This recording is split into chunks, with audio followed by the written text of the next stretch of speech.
Hello friends, welcome to SS exam. Friends, as you all know, अपने introduction to Indian government accounts and audit हमारी जो book है उसके chapter number 7 के बारे में डिस्कस कर रहे थे, राइट। तो दोस्तों, प्रीवियस वीडियो के अंदर अपनों ने codification of heads of accounts के बारे में पढ़ा था, राइट। तो उसके अंदर अपनों ने जो मेजर हेड है दोस्तों, उससे अपने डिफरेंट सेम फंक्शन की डिफरेंट मेजर हेड्स के बारे में जाना था, राइट। जैसे दोस्तों, revenue receipt, revenue expenditure, capital expenditure और loans and advances, right. Revenue receipt, revenue expenditure, capital expenditure और लोन्स एंड एडवांसेस के बारे में दोस्तों क्या है, सेम फंक्शन के मेजर हेड डिफरेंट कैसे होंगे इसके रिलेशन के बारे में जाना था। मतलब यहाँ पे दोस्तों अपनों ने एग्जांपल लिया था कि शिपिंग का एग्जांपल लिया था, ठीक है। 1052 इसका कोड हेड है, तो इसके अंदर 2000 जोड़ देंगे तो इतना इसमें कितना आ जाएगा 3052। इसमें दोस्तों 2000 जोड़ देंगे तो कितना आ जाएगा 5052। और दोस्तों इसमें 2000 जोड़ देंगे तो कितना आ जाएगा 7052। मतलब 2000 इसमें जोड़ते चले जाओगे तो आपका नेक्स्ट इसके दूसरे सेम फंक्शन के नेक्स्ट मेजर हेड के अंदर क्या है, आप ट्रांसफ़र हो जाओगे, वो आपका बन जाएगा। ऐसा दोस्तों साइंटिफिक तरीके से क्या है, हमारी कोडिंग जो पैटर्न है इनको डिज़ाइन किया गया है, राइट। ताकि पीछे के 3 डिजिट देख के आप क्या है, किसी भी फंक्शन का क्या है पता लगा सको, जो अगर आपको ऐसा डेटा दिया गया है, राइट। क्योंकि दोस्तों पीछे तीनों का सेम है 3 डिजिट, तो आप ये पता लगा सकते हो कि यार ये ट्रांजेक्शन्स तो अलग अलग हैं, लेकिन जो फंक्शन जो है, जिस फंक्शन में ये काम कर रहे हैं, जैसे शिपिंग का फंक्शन है, मेडिकल एंड पब्लिक हेल्थ है, ठीक है, तो वो क्या है, वो सेम है। यस और नो। तो आज अपने दोस्तों 7.10 पढ़ते हैं बेसिस ऑफ क्लासिफिकेशन। दोस्तों क्लासिफिकेशन क्या होता है, वर्गीकरण क्या होता है। एक बॉक्स में दोस्तों डिफरेंट टाइप्स की बॉल्स हैं, उनको दोस्तों मैं अलग अलग अपने खुद के डब्बे में डाल दूं, इसको क्या है, क्लासिफिकेशन बोल दिया, वर्गीकरण बोल दिया। ऐसे ही दोस्तों बहुत सारी मिक्स ट्रांजेक्शन्स हैं, ठीक है, उनको दोस्तों उनके पर्टिकुलर हेड्स के अंदर ट्रांसफ़र करना है, क्या बोलते हैं, इसको क्लासिफिकेशन बोलते हैं, वर्गीकरण बोलते हैं, ठीक है। दोस्तों क्लासिफिकेशन वर्गीकरण हम डे टू डे लाइफ में करते रहते हैं, चीज़ों की छंटनी करते रहते हैं, सॉर्टिंग करते रहते हैं, ठीक है, मिक्स चीज़ों को दोस्तों निकालते रहते हैं।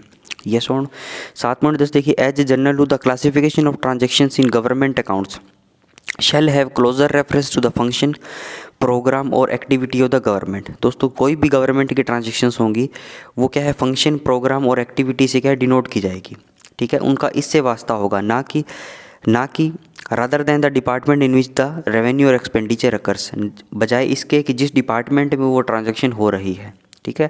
The classification of transaction in government account shall have closer reference to the function, programme और activity of the government and the object of revenue and expenditure. कितना पैसा आया, कितना गया, फंक्शन, प्रोग्राम, एक्टिविटी से है, ना कि जिस डिपार्टमेंट में हो रहा है उससे, ठीक है।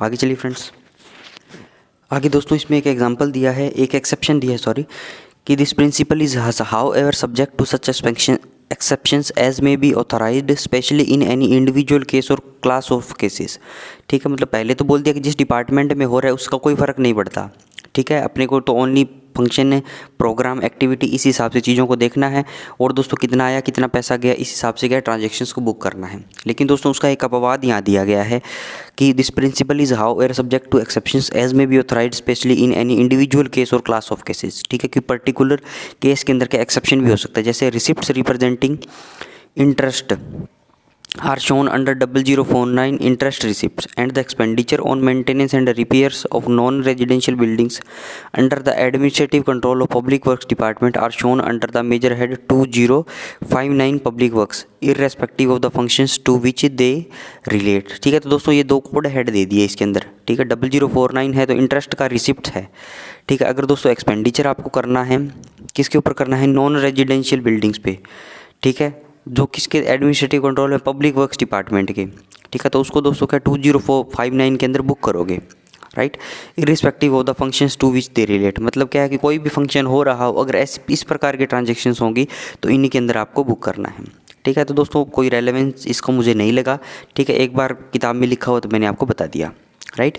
Criteria for determining whether expenditure should be classified under heads of capital section और revenue section of the consolidated fund. अब दोस्तों ये इंपॉर्टेंट है, अब आपको दोबारा आपको डायग्राम याद करवाता हूँ। सबसे पहले दोस्तों अकाउंट्स जो है गवर्नमेंट के 3 प्रकार के होते हैं, यहाँ दे दिए कंसोलिडेटेड फंड, कंटीजेंसी फंड और दोस्तों पब्लिक अकाउंट ऑफ इंडिया, ठीक है। अब दोस्तों कंटीजेंसी और पब्लिक अकाउंट की बहुत कम बात अपने करते हैं, ठीक है। मेनली जो बात है हमारी दोस्तों कंसोलिडेटेड फंड ऑफ इंडिया पे आके ही टिक जाती है।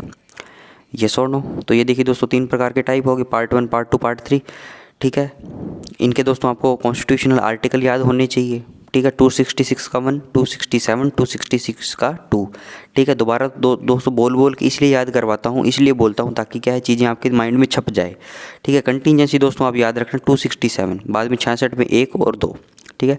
अब दोस्तों कंसोलिडेटेड फंड ऑफ इंडिया को फिर क्या था, रेवेन्यू में बांटा था। एक था कैपिटल, पब्लिक डेप्ट, लोन्स एंड एडवांसेस, ठीक है। रेवेन्यू, कैपिटल, पब्लिक डेप्ट एंड लोन्स एंड एडवांसेस। अब दोस्तों रेवेन्यू का फिर दो था, रिसिप्ट और एक्सपेंडिचर, ठीक है। और फिर दोस्तों कैपिटल में भी दो था, रिसिप्ट और एक्सपेंडिचर। रिसिप्ट आ गया इधर और इधर कितना आ जाएगा, एक्सपेंडिचर आ जाएगा, ठीक है। अब देखिए क्या है, criteria for determining whether expenditure should be classified under the heads of capital section और revenue section of the consolidated fund. पहली बात तो दोस्तों एक्सपेंडिचर की कर रहा है, जो एक्सपेंडिचर होगा तो अपने को दोस्तों रेवेन्यू एक्सपेंडिचर और कैपिटल एक्सपेंडिचर की बात करनी है कि कोई भी दोस्तों खर्चा होगा तो वो तो उसको भी आप मैं रेवेन्यू एक्सपेंडिचर में लूँ या कैपिटल एक्सपेंडिचर में लूँ, राइट। तो दोस्तों मोटी मोटी बात अपने को पता है, revenue receipt day to day life के खर्चे, ठीक है। और दोस्तों डे टू डे लाइफ की क्या है प्राप्तियाँ, और revenue expenditure day to day life के खर्चे। और कैपिटल एक्सपेंडिचर दोस्तों जो बड़ा कोई खर्चा हो, कोई मटीरियलिस्टिक चीज़ आप बनाओ, ठीक है, ऐसी चीज़ बनाओ दोस्तों कॉन्क्रीट एसेट की हो, कोई परमानेंट एसेट आप क्रिएट करो, ठीक है। तो वो मोटी मोटी बात अपने को पता है दोस्तों, डिटेल डिस्कशन इसके अंदर पढ़ते हैं। Expenditure of a capital nature to be classified in the capital section. दोस्तों कैपिटल नेचर का एक्सपेंडिचर जो है कैपिटल सेक्शन में आएगा, इजी बात है। Shall broadly be defined as expenditure incurred with the object. दोस्तों ऐसा एक्सपेंडिचर होता है कैपिटल एक्सपेंडिचर जो किया जाता है विद द ऑब्जेक्ट ऑफ, उसका मकसद क्या होता है दोस्तों, either of increasing concrete asset of a material. उसका दोस्तों क्या मकसद होता है, either of increasing concrete asset of A material, या तो दोस्तों कॉन्क्रीट एसेट बनाई किसी भी मटीरियल से, ठीक है, पक्का काम किया है। एंड परमानेंट कैरेक्टर ऑफ और ऑफ रिड्यूसिंग रिकरिंग लाइबिलिटीज़, ठीक है। दोस्तों यहाँ पे मैंने बुलेट ट्रेन का एग्जांपल लिया था, बुलेट ट्रेन का एग्जांपल दोस्तों लिया था अपनों ने कि जो कैपिटल एक्सपेंडिचर है वो दोस्तों concrete asset of A material, ठीक है, कॉन्क्रीट एसेट है मटीरियल का, परमानेंट कैरेक्टर का है, ठीक है, तो बुलेट ट्रेन का एग्जांपल ले लिया। अब आगे दोस्तों रिड्यूसिंग रिकरिंग लाइबिलिटीज़। अब दोस्तों आप मकान रेंट पे रहते हो किसी पे, ठीक है, या फ्लैट में रहते हो किराए पे, तो आपको दोस्तों हर महीने किराया देना पड़ता है, तो ये क्या आपकी रिकरिंग लाइबिलिटी है जो आपको देनी ही पड़ती है, करना ही पड़ता है, राइट। लेकिन दोस्तों आप क्या करोगे, कैपिटल एक्सपेंडिचर दोस्तों कर सकते हो। कैपिटल एक्सपेंडिचर दोस्तों अगर आप कर दोगे तो क्या कर सकते हो, उसमें आपकी कैपिटल एक्सपेंडिचर करके आप दोस्तों अपना मकान ले लो, ठीक है, अपना हाउस बना लो, या दोस्तों आप क्या कर लो, कोई भी फ्लैट को परचेज कर लो, ठीक है। तो आपको दोस्तों हर महीने का किराया देने का झंझट छूट जाएगा, ठीक है। तो ये क्या हुआ दोस्तों, कैपिटल एक्सपेंडिचर करके आपकी रिकरिंग लाइबिलिटी जो है उसको आपने रिड्यूस कर दिया, उसको आपको ख़त्म कर दिया, ठीक है। तो दोस्तों अब ऐसे सवाल एग्जामिनेशन में पूछे जाएंगे, ठीक है। ट्रू फॉल्स के अंदर दोस्तों स्टेटमेंट्स, ये पर्टिकुलर ऐसी रेडीमेड स्टेटमेंट्स आपको मिलेगी, ठीक है। सवाल ऐसे पूछा जाएगा, object expenditure incurred with the object either of increasing concrete asset of a material and permanent character और of reducing liability recurring liabilities is considered in which type of expenditure, ठीक है। तो ऑप्शन दे देगा दोस्तों revenue expenditure, capital expenditure, loans and advances, none of this. तो आपको दोस्तों अगर ये लाइनें पढ़ी होगी तो आप क्या है उसके अंदर टिक कर सकते हो कैपिटल एक्सपेंडिचर, यस और नो। आगे चलिए। अब दोस्तों इसके अंदर एक नोट दिया गया है, ठीक है। दोस्तों नोट से क्या है सवाल पूछे ही जाते हैं हमारे एग्जामिनेशंस के अंदर।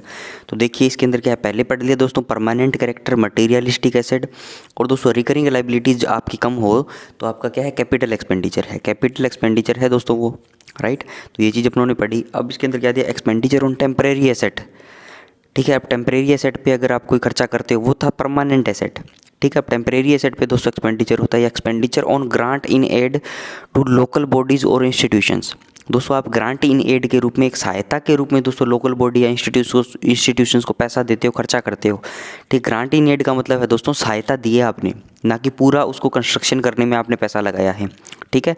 For the purpose of creating asset which will belong to these local bodies और इंस्टीट्यूशंस, ठीक है। जो इन इंस्टीट्यूशंस या लोकल बॉडीज से क्या था, बिलोंग करता था, राइट। दोबारा पढ़िए दोस्तों, एक्सपेंडिचर ऑन टेम्परेरी एसेट और expenditure on grant in aids to local bodies और इंस्टीट्यूशंस कैन नॉट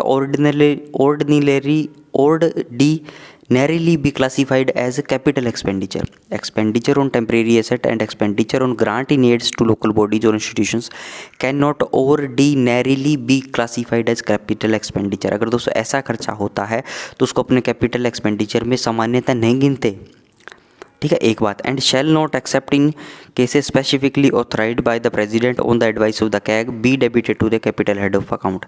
और दोस्तों जब तक, ठीक है, ये तो जनरली हम नहीं करते, अगर दोस्तों प्रेसिडेंट जो है सीएजी के एडवाइस पे अगर उसको स्पेशली बोल दे कि हाँ इसको कैपिटल में ही करो, तब आपको करना है, ठीक है. अब सो दोस्तों सवाल क्या इसमें से पूछा जा सकता है, ये पूछेगा expenditure on a temporary asset और expenditure on grant in aids to local bodies और institutions can not ordinarily be classified as a capital expenditure but it can be considered in a capital head of account by the president on the advice of whom.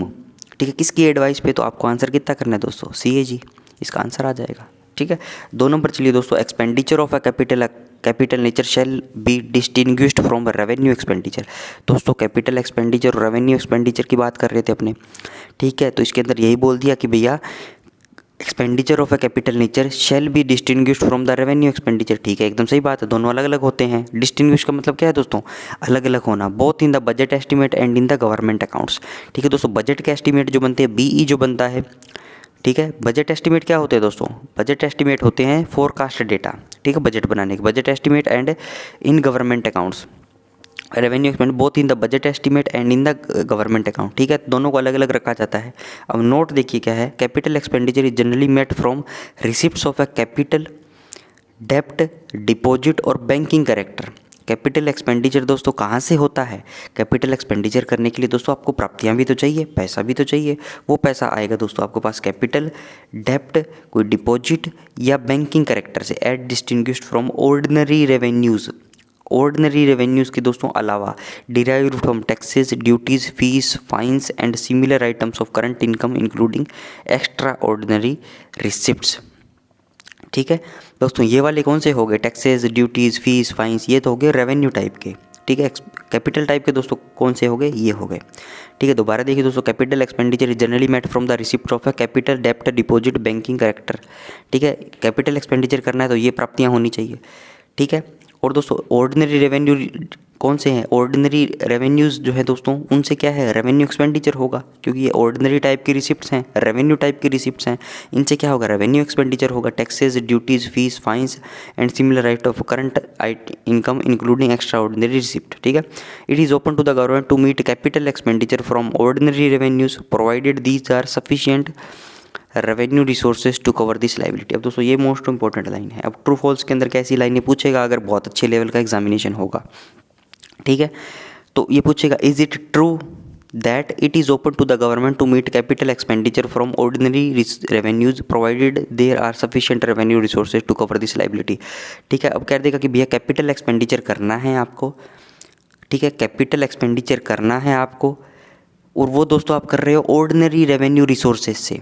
ठीक है, बशर्ते कि ordinary revenue जो resources है उसके पास इतना पैसा है, उसमें इतना पैसा है कि आपकी जो है कैपिटल एक्सपेंडिचर करने की लाइबिलिटी है उसको पूरा कर सके, तो ये क्या है, गवर्नमेंट के पास अधिकार है. ये लाइन ट्रू है या फॉल्स है. ठीक है, तो दोस्तों ये 100% क्या है, ट्रू है. अगर दोस्तों रेवेन्यू के अंदर आपके पास इतनी प्राप्तियां हैं कि आप कैपिटल एक्सपेंडिचर की लाइबिलिटी पूरी कर सको, then it is open to the government to meet that capital expenditure from the ordinary revenue resources. Right, समझ में आई दोस्तों बात है. आगे चलिए, आगे देखिए दोस्तों 3 नंबर में क्या दिया गया, expenditure of a capital nature as defined above shall not be classed as capital expenditure in the government accounts unless the classification has been expressly authorized by the general or special order of the government. दोस्तों ऐसे ही आप जो expenditure को capital expenditure में नहीं ले लेते जब तक क्या है गवर्नमेंट कोई स्पेशल ऑर्डर या कोई जनरल ऑर्डर के द्वारा उसको एक्सप्रेस नहीं करती. ठीक है, नेक्स्ट देखिए दोस्तों 7.12 के अंदर allocation between capital and revenue expenditure on a capital scheme. ठीक है, तो वो दोस्तों वही सेम बात बोलती कैपिटल एक्सपेंडिचर और रेवेन्यू एक्सपेंडिचर कैसे कैसे होगा उसके बारे में। The allocation between capital and revenue expenditure on a capital scheme for which separate capital and revenue accounts to be kept shall be determined in accordance with such general और special orders as may be prescribed by the government on the advice of the CAG। ठीक है, तो दोस्तों capital expenditure कौन सा होगा, revenue expenditure कौन सा होगा, वो दोस्तों क्या जनरल और स्पेशल ऑर्डर्स के द्वारा क्या है डिटरमाइन किए जाते हैं। ठीक है, या और दोस्तों क्या है वो किसके द्वारा दोस्तों प्रेस्क्राइब्ड होंगे, वो जनरल ऑर्डर और स्पेशल ऑर्डर्स वो दोस्तों गवर्नमेंट के द्वारा होंगे। और दोस्तों गवर्नमेंट को कौन एडवाइस करता है, CAG।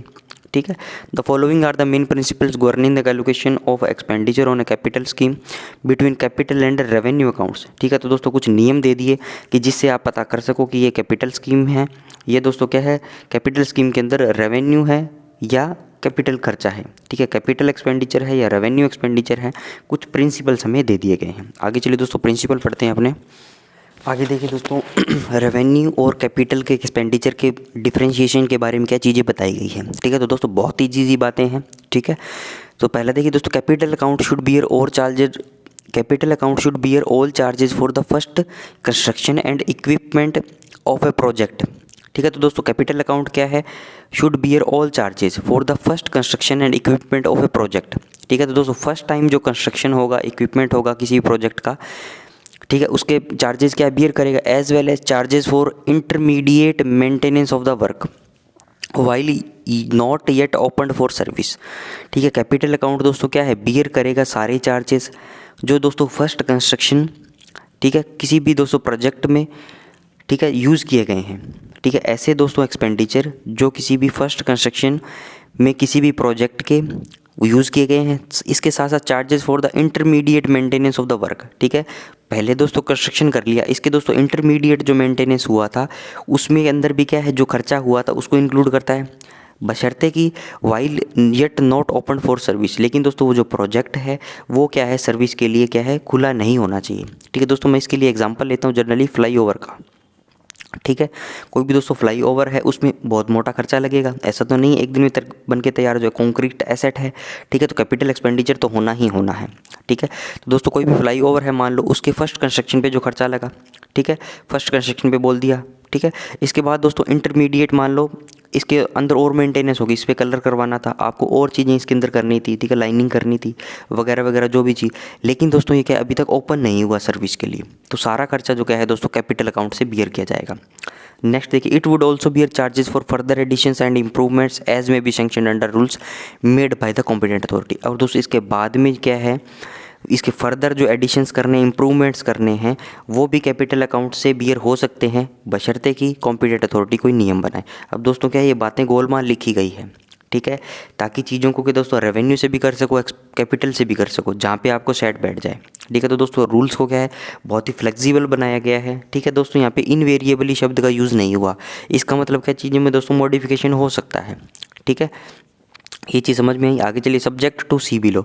सी दोस्तों बाद में पढ़ेंगे। Revenue account should bear all subsequent charges for maintenance and all working expenses. दोस्तों पहले फ्लाईओवर बना दिया, ठीक है, इसके बाद दोस्तों इसके सब्सिक्वेंट चार्जेस जिसका मेंटेनेंस है, ऑल वर्किंग एक्सपेंसेस जो है वो सारे करते हैं किससे, अपने दोस्तों रेवेन्यू अकाउंट से। ठीक है, लेकिन दोस्तों क्या फर्दर एडिशंस और इम्प्रूवमेंट्स में क्या है दोस्तों जो कैपिटल अकाउंट से भी कर सकते हैं अगर क्या है कॉम्पिटेंट अथॉरिटी बोल दे तो। ठीक है, अगर दोस्तों कॉम्पिटेंट अथॉरिटी नहीं बोलती तो वो खर्चा दोस्तों जो मेंटेनेंस का है और सब्सिक्वेंट चार्जेस जो हैं सारे एक्सपेंसेस जो हैं वो रेवेन्यू अकाउंट से बियर किए जाएंगे। This embrace all expenditure on the working and upkeep of the project. ठीक है, उसके अंदर दोस्तों वो एक्सपेंडिचर काउंट होगा जो प्रोजेक्ट को वर्किंग कंडीशन में रखे और दोस्तों उसकी अपकीप, उसकी एक अपकीप दोस्तों बनाए रखे। ठीक है, उसको मतलब ख़राब नहीं होने। जैसे फ्लाईओवर बन गया, उसकी दीवार टूट गई तो वापस बना दो आप। ठीक है दोस्तों, कलर फेड हो गया तो वापस करवा दो आप। ठीक है, बुलेट ट्रेन थी दोस्तों, कोई भी एक पटरी दोस्तों ख़राब हो गई तो आप उसको वापस कर दो। ठीक है, बना दो। ठीक है, तो उस प्रकार का दोस्तों मेंटेनेंस है, वर्किंग एक्सपेंसेस जो है वो अपने रेवेन्यू अकाउंट से करते हैं। And also such renewals and replacement of such addition improvements और extensions as prescribed by the government. ठीक है, बाद में दोस्तों गवर्नमेंट पे छोड़ दिया कि गवर्नमेंट कोई एक्सटेंशन चाहती है, इंप्रूवमेंट चाहती है, वो सारा खर्चा जो है अपने रेवेन्यू अकाउंट से किया जाएगा। ऊपर वाला किससे था दोस्तों, कैपिटल अकाउंट से। सी देखिए दोस्तों, in the case of works of renewal and replacement. अब दोस्तों ये बोला था सब्जेक्ट टू सी बिलो। ठीक है, रेवेन्यू से तो होगा लेकिन कंडीशन ये भी फॉलो करनी पड़ेगी। ठीक है, रिन्यूअल और रिप्लेसमेंट दोस्तों जब होगा which partake both of a capital and revenue nature, इसके अंदर दोस्तों आपको ऐसा लगेगा जैसे मैं पहले बोल रहा था कि यार ये तो कैपिटल भी मुझे लग रहा है, ये दोस्तों मुझे रेवेन्यू टाइप का भी लग रहा है। ठीक है, तो उसके अंदर दोस्तों आप करोगे क्या करोगे, the allocation of expenditure should be regulated by the broad principle that. ठीक है, तो दोस्तों उसके अंदर कौन से प्रिंसिपल का इस्तेमाल करोगे आप, आगे चलिए। अब दोस्तों ऐसा आ गया खर्चा कि जिसके अंदर आपको लग रहा है ये यार ये तो कैपिटल का भी खर्चा हो रहा है, ये रेवेन्यू का भी हो सकता है। ठीक है, तो उसके अंदर दोस्तों आपको किस प्रिंसिपल का फॉलो करना है, इसके अंदर दोस्तों किस प्रिंसिपल फॉलो करना है, रेवेन्यू शुड पे और provide a fund for the adequate replacement of all wastage और depreciation of property originally provided out of the capital grant. ठीक है दोस्तों, कोई भी प्रॉपर्टी थी मान लो, ठीक है, कोई भी दोस्तों मकान था, कोई भी फ्लाईओवर था, कोई भी बुलेट ट्रेन के ट्रैक थे, ठीक है, कोई भी दोस्तों प्रोजेक्ट था, वो जो क्या है कैपिटल ग्रांट से बना था। ठीक है, उसके अंदर दोस्तों जो भी उसका वेस्टेज हुआ है दोस्तों, वो जो खराबी आई है, जो भी दोस्तों उसका डेप्रीशिएशन हुआ है, डेप्रीशिएशन का मतलब उसका हानि हुई है उसके अंदर प्रोजेक्ट के अंदर। ठीक है, तो रेवेन्यू शुड पे और provide a fund for the adequate replacement. ठीक है, तो दोस्तों वो सारा जो रिप्लेसमेंट होगा, ठीक है, वो फंड जो है अपने को रेवेन्यू अकाउंट से लेना है। रेवेन्यू शुड पे और provide a fund for the adequate replacement करना है आपको वेस्टेज और डेप्रीशिएशन का।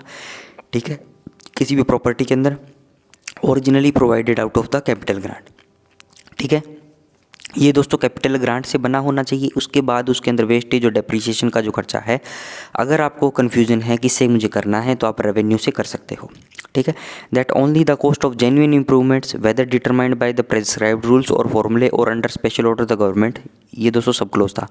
Only the cost of genuine improvements should be debited to capital accounts. ठीक है दोस्तों, जेन्युइन जो इंप्रूवमेंट्स होंगी वो क्या है कि आपको कैपिटल अकाउंट से करनी है। बाकी दोस्तों वेस्टेज और डेप्रीशिएशन ऐसे शब्द जब आ जाएंगे तो आपको किससे करने हैं, रेवेन्यू से। ठीक है, तो दोस्तों ये शब्द आपको पकड़ के रखने हैं और याद रखने हैं। दोस्तों इंप्रूवमेंट्स की बात करेगा जेन्युइन की तो कैपिटल अकाउंट से, और दोस्तों वेस्टेज और डेप्रीशिएशन की बात करेगा तो रेवेन्यू अकाउंट से। रेवेन्यू अकाउंट से बात करेगा तो वेस्टेज और डेप्रीशिएशन, जेन्युइन इंप्रूवमेंट्स की बात करेगा तो दोस्तों कैपिटल अकाउंट। ठीक है, आगे देखिए दोस्तों, where under special orders of the government. ठीक है दोस्तों, गवर्नमेंट का स्पेशल ऑर्डर है, ए डेप्रीशिएशन और renewals reserve fund is established for renewing assets of any commercial department और अंडरटेकिंग। दोस्तों कोई भी कमर्शियल डिपार्टमेंट या अंडरटेकिंग है उसके अंदर क्या है दोस्तों, कोई डेप्रीशिएशन या कोई रिन्यूअल रिजर्व फंड जो है ऑलरेडी बना हुआ है। ठीक है, तो इसके बाद दोस्तों क्या करना है, the distribution of expenditure on renewals and replacements between capital account and the fund. ठीक है दोस्तों, जो फंड बना था और जो कैपिटल अकाउंट है उसके बीच में एक्सपेंडिचर का डिस्ट्रीब्यूशन आप कैसे करोगे, वो दोस्तों ऐसे करोगे, should be so regulated as to guard against over capitalisation on the one hand and excessive withdrawals from the fund on the other. ठीक है, तो दोस्तों इसमें से मान लो ये एक फ़ंड था, ठीक है, और ये दोस्तों कोई कैपिटल अकाउंट है आपका। ठीक है, तो इसके अंदर दोस्तों आपको क्या है, एक ही फंड से क्या पूरा खर्चा नहीं करना। मान लो ये फंड बना भी दिया तो ओवर कैपिटलाइजेशन नहीं करना, और दोस्तों का एक्सेसिव विड्रावल्स भी क्या एक चीज़ से ना हो जाए। ठीक है, तो इसमें क्या बैलेंस बना के आपको चलना है। राइट, आगे चलिए फ्रेंड्स। आगे देखिए दोस्तों, डी नंबर में क्या दिया गया है, expenditure on account of reparation of damage caused by the extraordinary calamities. तो उसका एक्सपेंडिचर हो रहा है किसमें, रिपेयर कर रहे हो कोई भी डैमेज। कैसे हुआ है डैमेज दोस्तों, एक्स्ट्रा ऑर्डिनरी कैलेमिटी के द्वारा, जैसे कि फ्लड आ गई दोस्तों, फायर आ गया, अर्थक्वेक आ गया, एनिमी एक्शन हो गया। Should be charge to capital account और टू रेवेन्यू अकाउंट और डिवाइडेड बिटवीन देम। ठीक है, कैपिटल में चार्ज करोगे उस एक्सपेंडिचर को, रेवेन्यू में या दोनों में बांटोगे। ठीक है, तो वो कौन डिसाइड करेगा, in such a way as may be determined by government according to the circumstances of the each case. ठीक है दोस्तों, ईच केस के जो सर्कमस्टांसेस होंगे उनके हिसाब से क्या उनको डिवाइडेशन किया जाएगा, एज सिंपल एज दैट। ठीक है, ई में देखिए दोस्तों, capital receipts in so far as they relate to expenditure previously debited to capital heads occurring during the process of construction of a project should be utilised in reduction of the capital expenditure. ठीक है, अब दोस्तों यहाँ से ये पूरा सब clause था। ठीक है, ऐसे पढ़िए, capital receipts should be utilised in reduction of the capital expenditure. दोस्तों पहले कैपिटल एक्सपेंडिचर आप कर रहे हो, ठीक है, अब कोई पैसा आ गया तो दोस्तों क्या है, रिडक्शन ऑफ कैपिटल एक्सपेंडिचर उसको बोला जाता है। तो ऑब्वियस सी बात है, अरे भैया मैंने 500 रुपया खर्च कर दिया, ठीक है, मेरे पास 100 रुपया आ गया मान लो, ठीक है, तो इसको मैं क्या बोल दूँगा, अरे मेरे तो 400 का ही खर्चा हुआ है, 100 रुपये तो मेरे पास आ ही गए। ठीक है, तो ऐसे बोल सकता हूँ ना मैं इसको, रिडक्शन ऑफ कैपिटल एक्सपेंडिचर। ठीक है, capital receipts so far as they relate to expenditure previously debited to capital head occurring during the process of construction of a project. ठीक है, जो खर्चा दोस्तों किसी भी प्रोजेक्ट के कंस्ट्रक्शन करने में जो हुआ है, जो कैपिटल हेड से हुआ है, अगर कैपिटल रिसिप्ट्स आ गया तो दोस्तों उसको क्या यूटिलाइज किया जाएगा, reduction of the capital expenditure. Simple सी बात है। Thereafter their treatment in the accounts will depend on the circumstances. ठीक है, उनका दोस्तों अकाउंट्स के अंदर कैसा ट्रीटमेंट होगा, ठीक है, वो सर्कमस्टांसेस पे डिपेंड करता है। But except under special rules और order of the government they should not be credited to the revenue account of the department और अंडरटेकिंग। ठीक है दोस्तों, गवर्नमेंट का जब तक कोई स्पेशल ऑर्डर, कोई भी ऑर्डर नहीं है, जब तक आप दोस्तों उसको रेवेन्यू अकाउंट के अंदर नहीं डाल सकते। ठीक है, तो ये चीज़ इसके अंदर बोली गई है। येस और नो। तो ये हुआ दोस्तों हमारा चैप्टर नंबर 7 कंप्लीट। राइट दोस्तों, नेक्स्ट वीडियो के अंदर अपने इसके क्या है, पूरा इसको समरी के तौर पे इसको वापस से रिवाइज करेंगे। ठीक है, और दोस्तों एमसीक्यूज़ जो होंगे वो भी मैं आपको साथ साथ बताता चलूँगा। राइट, तो इस वीडियो को दोस्तों यहीं रैप अप करता हूँ। वीडियो को लाइक करें दोस्तों, कमेंट जरूर से करिएगा। Thanks for watching, have a nice day.